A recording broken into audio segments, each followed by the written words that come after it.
quiser... Só a gente dar uma introdução de novo aqui, porque eu vou gravar, que está gravando. Gente, boa noite, aula de filosofia, nossa primeira aula de filosofia. E seguindo aqui nessa vibe, então a gente hoje vai pegar ali do início da história da filosofia. A gente está tentando dar uma condensada aí no conteúdo para que vocês consigam acompanhar a outra turma que estava já desde o início do ano. Acho que vai dar para a gente fazer um caminho legal aí, Eu achei, gente, antes que era para dar tudo hoje para vocês, tudo do que a gente viu semestre passado. E aí eu falei, gente, eles vão morrer, não tem opções de passar tudo. E aí depois eu vi que não, que eu podia ir num tempo mais tranquilo. Então hoje a gente vai ver 2 períodos, os pré-socráticos e os socráticos. Acredito que vai dar para ver os 2. Enfim, como eu estava dizendo, tentar não decorar os blocos, né, de conhecimento, tentar não decorar blocos de informação, assim, tentar pensar mais num contínuo.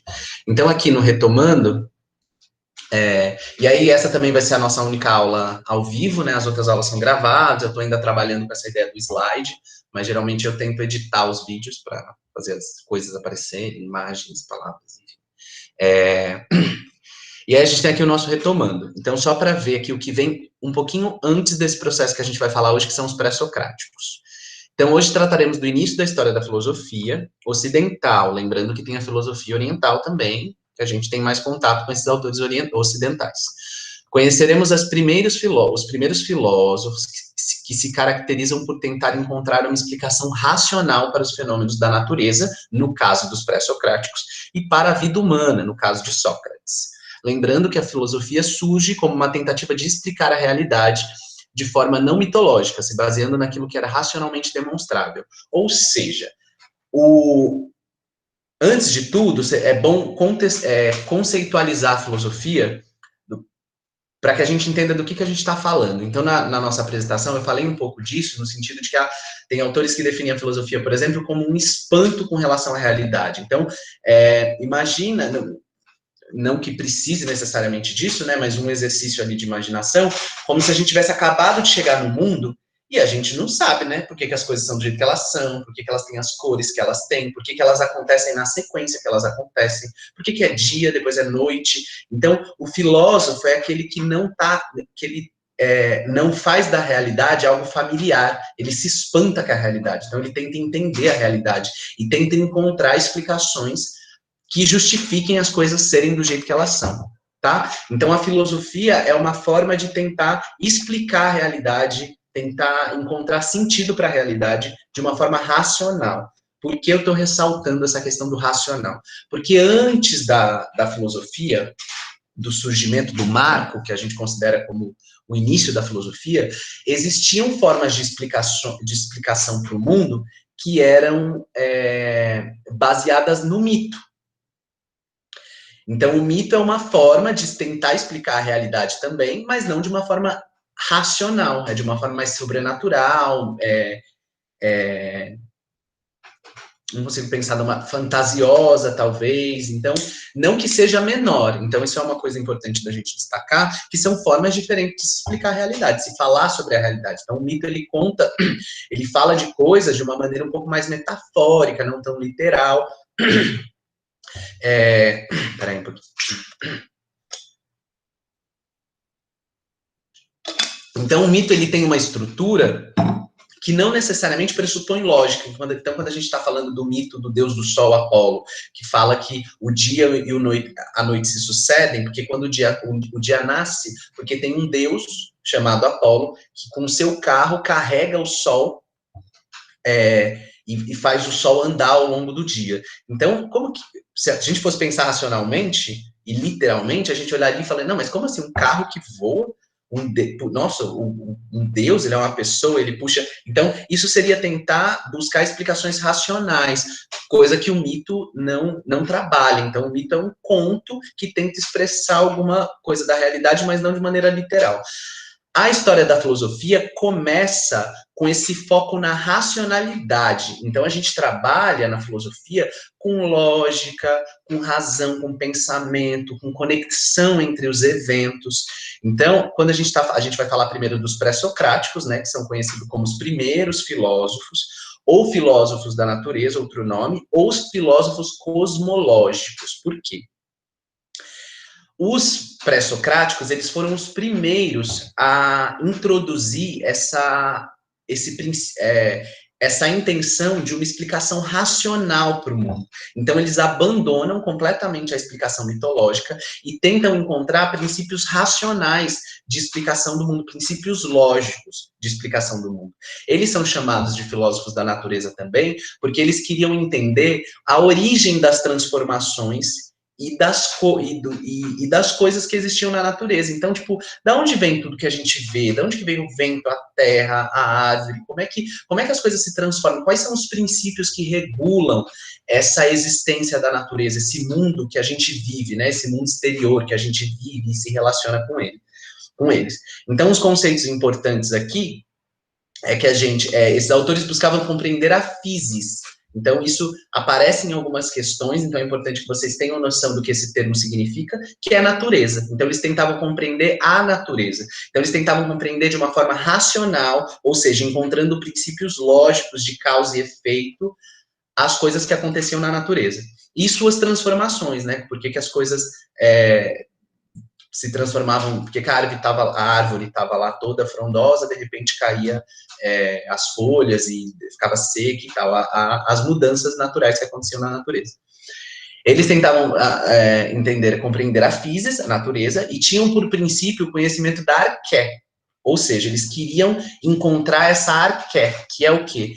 O princípio, a origem. Então, eles queriam encontrar a origem da natureza, aquilo que está, o princípio, entendendo de uma forma bem literal mesmo, aquilo que está na origem, aquilo que está no começo, aquilo que organiza todo o resto para ser do jeito que é. Então, eles queriam entender o que estava no substrato, o que regulava a natureza, o que fazia a natureza ser do jeito que ela era. Então, arqué é isso, o princípio, a origem dos objetos que se apresentavam na natureza. Essa é a grande temática dos filósofos pré-socráticos, e por isso que eles são chamados de filósofos da natureza, porque o objetivo deles era compreender a natureza. E aí os autores mais conhecidos desse período são Tales de Mileto, que eu acho que é um dos filósofos mais famosos desse período, ele é conhecido inclusive por ser o primeiro filósofo, né? Ele é reconhecido como o primeiro filósofo. E segundo o autor, ele falava, né, que todas as coisas estavam cheias de deuses, eu acho que para se referir que as coisas estavam vivas. E ele propunha que a água era a origem de todas as coisas no mundo, e chegou a essa conclusão depois de observar minhocas brotando da terra após um dia de chuva. Então percebam alguns princípios que a gente já falou até aqui. Então ele propunha que a água era a origem de todas as coisas do mundo. Vão aparecer outros filósofos que vão dizer, por exemplo, que é o fogo, ou que é o ar que é a origem de tudo no mundo. Tem um filósofo que, inclusive, ele anteveu a questão do átomo, né, que na época não tinha condições de saber que a matéria era feita de átomos, que propôs que a matéria que era o Demócrito, que ele propôs que a matéria era feita de pequenas partículas, assim, que se juntavam e formavam os objetos que a gente via. Então, percebam que o foco da atenção é a natureza, é entender a natureza. Entender a natureza através da racionalidade. Então, ele viu a minhoca lá saindo da água e ele fez uma relação entre uma coisa e outra. Então, chove aqui, e aí daqui a um tempo sai uma minhoca da água. Aí no outro dia vê de novo, choveu, sai uma minhoca da água. Então ele começa a criar relação entre as coisas, ele não só constrói um ponto na cabeça dele, de que, então Deus chorou e aí caiu a chuva e não sei o que. Não, ele tenta encontrar na própria realidade relações de causa e efeito, algo que causa uma terceira coisa. Então, a chuva causa o aparecimento da minhoca. Então, usei a minhoca como exemplo, mas ele acreditava que a água era a origem de tudo, era o princípio. Então, lembra da arqué, que esses autores estavam interessados em descobrir, né? Qual era a arqué, qual era o princípio? Era a água, era o fogo, era o ar? Eram os átomos? Tinha um que falava que era o infinito? E aí um outro autor, que é Pitágoras, que eu acho que vocês conhecem, talvez em função da matemática, que ele acreditava que a unidade fundamental, ou seja, o princípio do mundo, que dava origem a todo o resto, o princípio orientador, né? Vou repetir aqui, desculpa. O autor propunha uma unidade fundamental entre todos os seres, ou seja, todos os seres são uma coisa só, e o princípio orientador dessa união, de novo a ideia de arqué, de início, seria a matemática. Os números para ele era a alma das coisas. Então era um autor que acreditava que o princípio, o fundamento que regulava toda a vida, a natureza, era a matemática, eram os números. Gente, vou voltar aqui que eu não consigo ver vocês. Tá tudo bem? Qualquer coisa, mandem perguntas aqui no chat, que eu tento ver, mas aí seria melhor se vocês falassem alguma coisa, porque eu consigo ouvir e voltar para cá para responder vocês. Vocês estão me vendo e vendo a tela, é isso? Ah, beleza. Ah, que bom, porque eu estava me mexendo aqui, aí eu estava pensando, gente, eu estou me mexendo, eles nem estão vendo. Mais suave, então. Onde estamos? Aqui. Então tá. Então, partindo aqui para o próximo, para os dois outros últimos, mais importantes, assim, dos pré-socráticos, ou seja, esses filósofos estavam interessados em desvendar, em entender racionalmente a natureza, os princípios que regulavam a natureza. Heráclito e Parmênides, não sei se vocês já ouviram falar em algum deles, eles são antagônicos, né, são contrários, assim, entre si. Heráclito, ele acreditava que a vida, que a natureza, era um eterno vir a ser, ou seja, as coisas estavam constantemente se transformando, constantemente se mudando, transformando-se umas nas outras, assim. Ele acreditava que o tempo, que não existia nada que fosse fixo, que tudo mudava o tempo todo. Já Parmênides, né, sendo o contrário disso, ele acreditava que não, que a verdade, que a essência das coisas eram fixas. Então, por exemplo, se a gente quiser pegar um exemplo, botar isso de uma forma mais concreta, a gente consegue ver, numa visão de Heráclito, por exemplo, que a natureza de fato está o tempo todo modificando, né? Então a gente, inclusive, vai envelhecendo com o tempo, vai se modificando corporalmente com o tempo, a própria natureza, o espaço, tudo vai se modificando, tudo está em movimento, né? E de forma literal, então a própria Terra está em movimento, nada está parado. Claro que eles não tinham, é interessante pensar, né? Porque eles não tinham esse conhecimento técnico que a gente tem para saber que de fato a Terra está em movimento. Eram especulações a partir do pensamento, do exercício do pensar sobre o mundo, de se espantar sobre o mundo, com o mundo. E Parmênides dizia que não, que as coisas eram fixas. Então, o que a gente pode pensar dessa fixação, dessa fixidez, é que por mais que as coisas mudem, existe um padrão ali que se mantém. Então, por exemplo, a gente sabe que as células do nosso corpo, elas se renovam a todo momento, elas se modificam a todo momento. Mas não é como se eu tivesse um fígado, aí as células se renovarem e de repente eu tenho, sei lá, uma caneca no lugar do fígado. Então, as células, elas se renovam, elas têm o seu ciclo de vida, mas o sistema é preservado, ele é fixo, ele se mantém. A mesma coisa na natureza. A gente vê, por exemplo, que há movimento, há transformação. Uma lagarta se transforma numa borboleta, mas, ao mesmo tempo, existe um princípio que uma lagarta, de um casulo não sai um hipopótamo, sai sempre uma borboleta. Então, existe uma certa fixação. Isso só para a gente pensar, só para ajudar a deixar mais concreto, mas também, sei lá, de uma maneira para a gente tentar se envolver e pensar, nossa, faz sentido isso? Será que não faz sentido? Que eu acho que a filosofia tem essa função também, né, para além de saber o que os filósofos falaram, é a gente conseguir pensar pela gente mesmo. Enfim, aí o primeiro autor, né, eu tô falando aqui de novo, então misturei os dois ali, o primeiro autor, o Heráclito, né, ele usa essa frase que é: um homem não pode banhar-se no mesmo rio duas vezes, pois nem será o mesmo homem e nem estará entrando no mesmo rio, dando a ideia de que as coisas mudam, né? Então o homem, ele entra num rio, e aí a partir do momento que ele vai entrar nesse rio de novo, ele não é mais o mesmo homem, porque ele mudou, porque tudo muda, porque as coisas estão em movimento, e nem é o mesmo rio, porque tudo muda, porque as coisas estão em movimento, e o rio também se transformou. O Heráclito dizia que as coisas, esse movimento das coisas era gerado através do conflito de opostos. Então a gente consegue pensar na realidade vários opostos, né? Tipo, quente e frio, o bonito e o feio, o cima e embaixo, o bom e o ruim, enfim. Ele acreditava que esse conflito de opostos ia fazendo com que a realidade se movimentasse. Então, uma coisa ia sendo transformada na outra, ia gerando o movimento da realidade. Enfim, bem abstrato isso, né? Isso é uma das minhas preocupações com relação às aulas de filosofia, tentar não deixar tão abstrato assim, então uma coisa tipo assim, nossa, essa pessoa está falando, para que isso? Para que pensar sobre isso? Enfim, enquanto isso, Parmênides constrói a sua teoria baseando-se em dois caminhos. A via da verdade, que seria o entendimento de que todas as coisas... Peraí, deixa eu só colocar o carregador aqui. Que seria o entendimento de que todas as coisas...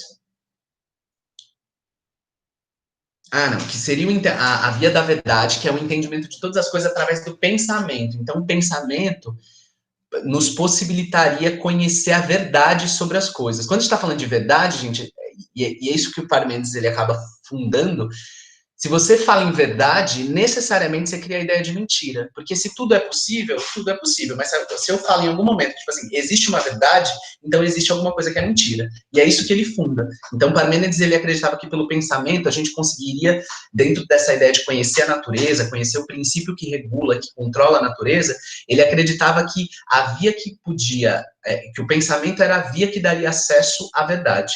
E a opinião, ela não seria confiável porque ela seria enganada, ela seria facilmente enganável pelos sentidos, os sentidos no sentido sensorial mesmo. Então, por exemplo, eu posso ouvir um barulho e achar, sei lá, que é alguém dando passos, alguém correndo, um cavalo, sei lá, alguma coisa, quando na verdade é só alguém batendo numa madeira. Então, meus sentidos, eles me enganam. Às vezes eu ouço umas coisas, acho que é um tiro, mas é uma bombinha. Então, vejo alguma coisa, acho que eu vi fulano, mas na verdade é ciclano. Então, tipo, os sentidos, eles não são confiáveis, eles, para essa concepção, né? Os sentidos, eles são enganosos. Só o pensamento, só a razão seria capaz de acessar uma verdade confiável, um conhecimento que a gente poderia confiar. A gente vai ver depois que essa ideia aí da razão, da verdade, dos sentidos serem enganosos, isso vai, para frente na história da filosofia até hoje. Então é bom ter essas bases muito bem fortalecidas, dessas informações que a gente está manejando agora, porque isso assim, é uma bola que é lançada aí na história da filosofia e ela vai rodar aqui até hoje, resvala em questões que a gente conversa até hoje, tá bom? Da filosofia contemporânea. E aí, só para a gente falar um pouquinho de Sócrates, eu vou tentar, porque o tempo está curto aqui, eu vou tentar falar aqui, talvez retomar, começar com ele, que eu acho que vai ser o natural, né? Começar com ele já na semana que vem. Eu não fiz questões, tá, gente? Mas aí na semana que vem a gente responde questões da aula de hoje e da aula da semana que vem. Que aí não vai ter apresentação inicial, aí a gente tem mais tempo. Sócrates. Então, Sócrates, ele marca, foi um autor muito importante, né? Tanto que ele marca o nome do período, né? Pré-socráticos e socráticos, antes de Sócrates, depois de Sócrates.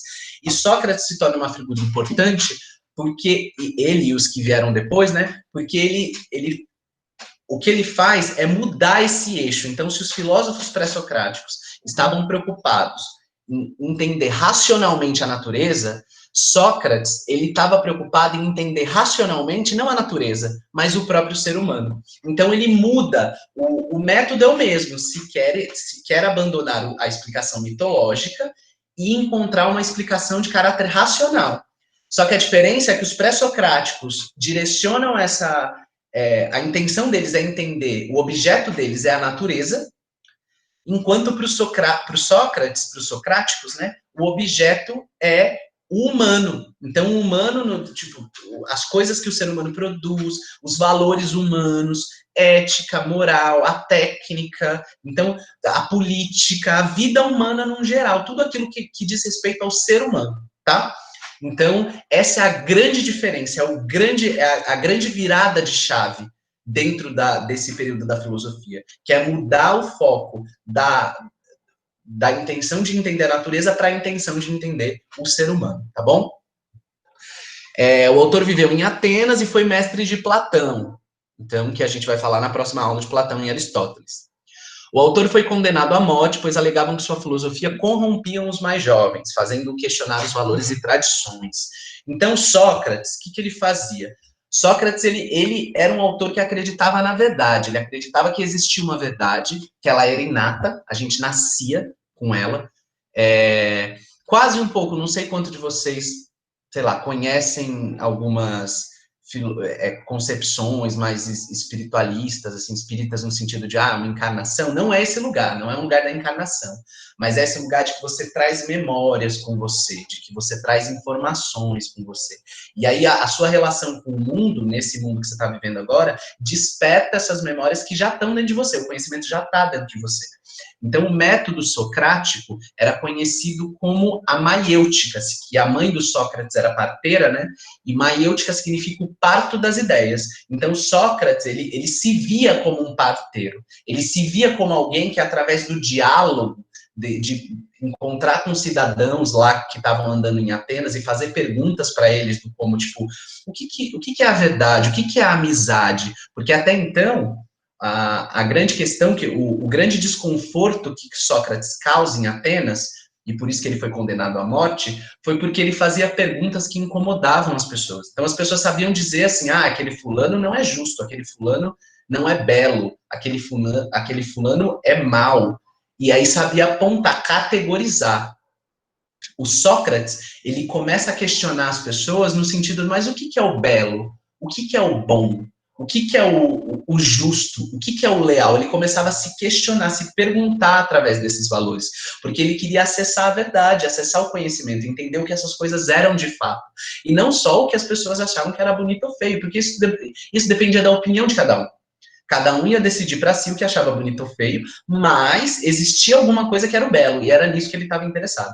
Só que o problema é que as pessoas estavam acostumadas, e eu acho que talvez não é uma coisa que talvez esteja tão fora do nosso tempo, as pessoas estão acostumadas a só repetir informação. Então elas tinham uma tradição lá com valores, com ideias, e elas simplesmente, quando eram perguntadas sobre alguma coisa, reproduziam aquilo que elas tinham ouvido. Sócrates fazia perguntas que não deixavam as pessoas utilizarem-se dessa artimanha de só reproduzir o que elas ouviam. Elas precisavam pensar, e isso incomodava. Isso incomodava as pessoas, isso incomodava enfim, as pessoas que tinham o poder da época. Então, o Sócrates, ele causava tumulto, ele causava transtorno, porque as pessoas ficavam incomodadas quando elas eram questionadas de uma coisa que elas não sabiam responder. E o pior, quando perguntavam para ele, mas então, o que é então o belo? Ele falava, também, não, claro que as pessoas constroem dessa maneira para contar uma historinha, né? Não sei se aconteceu exatamente desse jeito, mas a frase, ele usava a frase que é muito atribuída a ele, que eu acho que vocês conhecem, que é só sei que nada sei, porque ele não achava que ele tinha esse conhecimento, ele estava na busca. Entende? Ele era um grande buscador desse conhecimento, ele era um grande buscador da verdade, mas ele mesmo se reconhecia como alguém que não possuía essa verdade, ele não tinha esse conhecimento, ele estava atrás dele. Enfim, foi falando todo junto aqui, até me perdi. Parto das ideias para vocês, a técnica de basear a formulação de perguntas cujo propósito era ajudar o sujeito a parir uma ideia e um pensamento que pudesse ser verdadeiro. Então, isso falei para vocês. E ele foi condenado à morte porque ele foi acusado de perverter os jovens, né? Alegavam que a filosofia dele corrompia os jovens, fazendo-os questionar os valores e as tradições, que era algo que para a época não devia ser questionado, né? Isso incomodava. Não que hoje também não seja muito parecido, né? Parto das ideias. Então, questão importante do Sócrates, essa questão dele andar lá na cidade perguntando para as pessoas, né, a maiêutica. Outra questão importante é que esse método de parto das ideias por meio do diálogo, ou seja, de você alcançar a verdade por meio do diálogo, é conhecido como dialética. Depois a gente vai ver na filosofia contemporânea uns outros significados para essa palavra. Mas a dialética, dentro do contexto da filosofia clássica, que é essa que a gente está vendo, para Sócrates, tem a ver com diálogo. Então, é através do diálogo, da dialética, da troca ali de informação, da troca de conhecimento, da troca entre pessoas, que o conhecimento se produz, que o conhecimento se manifesta, né? Porque ele já é produzido dentro dessa... O conhecimento é inato e aí ele se manifesta através do diálogo, da dialética.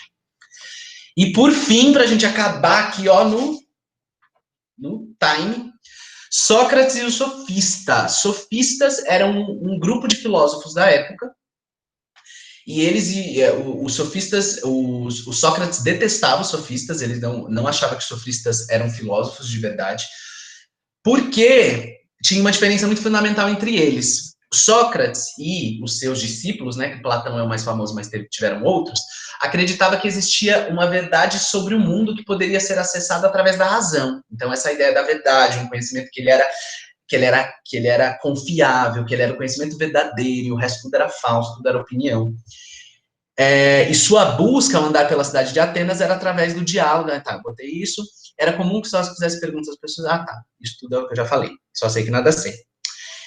A grande diferença de Sócrates para os sofistas é que os sofistas, eles não acreditavam que a gente podia alcançar essa verdade. Então, se existe essa verdade, de fato, que ela é a última palavra sobre o que a realidade é, então, não sei se está claro para vocês essa questão de dizer o que a realidade é, porque é isso que a gente está tentando fazer o tempo todo. Então, quando a gente está falando, por exemplo, a cloroquina funciona ou não funciona, para falar um pouquinho do nosso contexto, a gente está tentando dizer qual é a verdade, qual que é o conhecimento real, como que a realidade funciona. A realidade que contempla a situação de pandemia que a gente está vivendo, que a gente tem um remédio que pode ou não, que no caso foi comprovado que não, né, curar o tal da doença lá, isso confere ou não, isso de fato é verdade, a realidade de fato funciona dessa maneira. Então, essa busca pela verdade, essa busca pelo conhecimento, é a busca por saber como que a realidade funciona.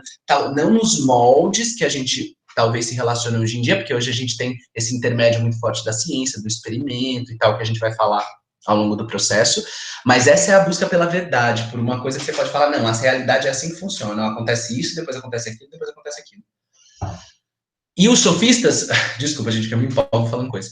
Os sofistas, ao contrário de Sócrates, eles não acreditavam que era possível o homem acessar essa verdade absoluta. Ou seja, pode até ter uma verdade aí que seja a verdadona mesmo, que a realidade realmente funciona dessa maneira. Só que a gente não consegue acessar. A gente não tem capacidade, enquanto humano, de acessar essa verdade. Então, o que vale é quem consegue convencer melhor, quem consegue argumentar melhor. E aí é bom lembrar que os sofistas e Sócrates ali, eles existem ali no contexto do surgimento da democracia na Grécia, em Atenas. Então, os sofistas se valiam muito desse discurso deles e tentavam implementar muito essa lógica da retórica, porque qual que é a questão dos sofistas? Não temos como conhecer a verdade. Logo, quem argumentar melhor vence. Porque não é uma questão de, vou mostrar aqui a verdade para você e aí você vai ver que tudo é mentira. Não, não tem como descobrir a verdade. Ou seja, eu tenho que ser persuasivo. Então, isso que eu acho que eu botei errado aqui, hein, gente? Vocês estão aí com a arte do convencimento, né? É a arte da persuasão. Se vocês quiserem corrigir aí nas anotações de vocês. Era a arte da retórica, e retórica significa a arte da persuasão. Como que eu convenço o outro de que aquilo que eu estou falando é o mais interessante, é o mais viável, é o que faz mais sentido, é o mais efetivo. Então, como que eu uso recursos de tom de voz, as palavras, o jeito que eu desencadeio as palavras, o jeito que eu movimento meu corpo, que eu coloco minha postura. Então, como que eu treino na arte de convencer alguém, já que eu não preciso descobrir verdade nenhuma que eu nunca vou conseguir, eu tento me fazer o mais convencível possível. E aí essa questão tinha vários conflitos, porque o Sócrates, Platão, né, não acreditavam nessa perspectiva, e essa perspectiva começou a dominar ali os debates democráticos da época, então as pessoas estavam muito mais lá querendo se engrandecer, que para o Sócrates, né, numa visão socrática. As pessoas estavam muito mais querendo se engrandecer, defendendo as ideias delas, que eram muito legais, mas não existia um compromisso genuíno com a busca da verdade, era só uma questão egóica, individual, de querer que a sua própria ideia fosse escolhida. Então, Sócrates era bem crítico aos sofistas, mas, ao mesmo tempo, vale a gente lembrar um detalhe, que em muitos livros de filosofia se coloca como assim, o Sócrates estava certão lá e os sofistas eram uns doidos, estava todo mundo errado, Sócrates estava certo, os sofistas estavam errados. Sendo que, na verdade, são perspectivas. Entende? São perspectivas, a história sempre é contada pela versão dos vencedores, né? Então, como a filosofia socrática foi aqui, perdurou, os sofistas foram vistos como um lugar inferior, mas na verdade o que eles estão dizendo é uma coisa que faz sentido, não é absurda, de que a gente não pode conhecer a verdade, então a gente lida ali com os conteúdos que a gente tem e vai tentando seguir ali conforme a gente pode. E não tentando encontrar ali um lugar que é absoluto, que é, enfim, que vai dizer como as coisas funcionam. Gente, é isso. Eu vou parar por aqui, senão eu continuo ali repetindo. Às vezes eu tenho um pouco essa sensação, se vocês quiserem me dar feedbacks, acho ótimo, de que eu repito muita coisa, mas que às vezes eu não sei como não tem essa... Ai, Alexandra, agora que eu vi sua pergunta. Não exatamente, viu? A comparação que eu sei é que eu não sei se pode ter outras, mas é que eu acho que tem. Eu posso trazer melhor na próxima aula, dar uma olhada. É que eu sei de uma coisa que comparam Sócrates a Jesus, é porque, assim como Jesus, Sócrates não deixou nada escrito. Vou parar a apresentação. Ah, não, vocês estão me vendo também. É, ah, a Bianca falou aqui também. É. Então, assim como Jesus, porque tudo que se sabe sobre Jesus foi escrito pelos discípulos dele, né? E sobre Sócrates também. Então, tudo que se sabe sobre Sócrates foi escrito por Platão, que foi o seu discípulo mais famoso, e por outros discípulos dele que não eram tão famosos assim. Então, essa é uma comparação que se faz bastante entre Sócrates e Jesus Cristo, deles não terem deixado nada escrito pelas próprias mãos. E sim, Bianca, eu acho que é uma das frases mais conhecidas, aí eu sei que nada sei, né? As pessoas têm muito meme, as pessoas brincam bastante com isso. Enfim. Mas é isso. Mas, Alexandre, eu vou dar uma olhada para ver se tem umas outras coisas, porque eu lembro de uma vez ver em algum lugar outras comparações. É que eu sei, mas com mais certeza dessa. Mas aí eu vejo qual coisa eu trago na próxima aula. E, e é isso. Vocês têm alguma dúvida? Ficou claro? É importante saber ter bem tem entendido bem assim esse grosso aí do começo da filosofia, porque o depois eu tenho a sensação, pelo menos, de que o que vem depois são desdobramentos desse processo, sabe? Tenho a sensação, não, são desdobramentos desse processo. O que eu tenho a sensação é que são coisas, a essência é a mesma coisa do que é dito depois, mas tem uma roupagem diferente, entende? Está vestido de uma maneira diferente, mas você percebe ali, fala assim, nossa, mas isso é tão parecido ali, quando a gente vai ver, sei lá, na modernidade, umas discussões entre racionalistas e empiristas, é muito parecido com as discussões de Platão, Aristóteles, o Heráclito e o Parmênides, tem muitas coisas ali que reverberam, assim. Então, tendo essa base forte aí do começo da filosofia, eu acho que facilita dar continuidade ao processo. Gente, é isso. Se vocês quiserem fazer perguntas aí, eu sei que a gente passou um pouquinho do horário, mas se vocês quiserem perguntar, eu estou aqui para responder.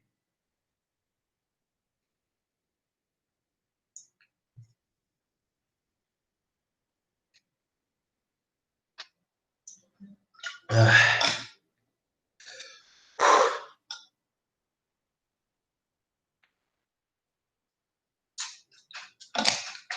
vou supor, então, que vocês estão arrasando aí, entendendo tudo. Mas, de todo modo, tem lá, a gente tem o grupo do WhatsApp, se não quiser perguntar lá no grupo, pode me mandar mensagem no privado se tiver em dúvida com alguma coisa, se vê algum conteúdo, vê alguma questão, vê alguma matéria, enfim, o que vocês entrarem em contato, tiverem alguma dúvida e pensarem no tema, enfim, o que vocês quiserem perguntar, estou à disposição aqui para ajudar, tá? No que eu posso também, no que eu consigo e também procurar, pesquisar, entender junto com vocês. E é isso, gente. Obrigado pela aula. Feliz aí de ter tanta gente participando. Eu já anotei os nomezinhos de vocês. E a gente vai conversando, tá bom? Beijo, boa noite, bom final de semana. Se cuidem. E qualquer coisa, mandem mensagem. Até mais.